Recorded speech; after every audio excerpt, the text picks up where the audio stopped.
అందరికీ నమస్కారం.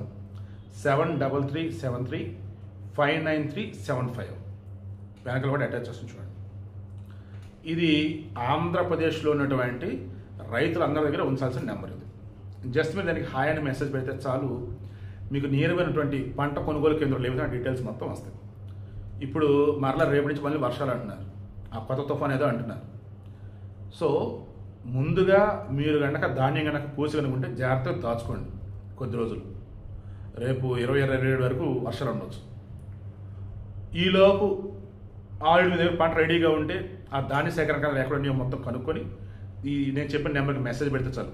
7337359375 నెంబర్కి హాయ్ అని మెసేజ్ పెడితే వాయిస్ మెసేజ్ త్రూనో మీకు ఆప్షన్ లేటు వస్తాయి. ఎక్కడ ఉంది ఏంటి, మీరు ఎంత అమ్మాలి ఏంటి మొత్తం వస్తే దాన్ని బట్టి చూసుకుని చక్కగా అమ్మేసుకోండి.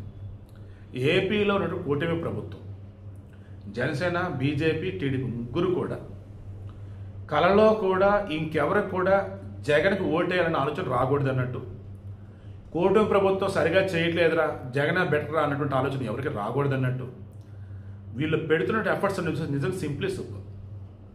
ఓకే, సో దయచేసి మరలా ఒక వారం రోజుల పాటు వర్షాలు అవి అంటున్నారు కాబట్టి కొంచెం కేర్ఫుల్గా అయితే ఉండండి. పంట చేతికి వచ్చిన తర్వాత దాన్ని జాగ్రత్త కాపాడుకోండి. పంట పొలాల్లో కనుక ఉన్నట్టయితే దానికి ఎలా కాపాడాలంటే అది మీ చాయిస్.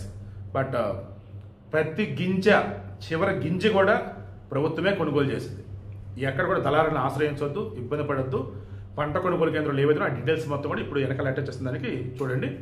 అండ్ ఈ వర్షాలు పడ్డప్పుడు కూడా హెల్ప్ లైన్ నెంబర్ వెనకాల పెడుతున్నాం కదా, దానికి చేసేసి జాగ్రత్త పడండి.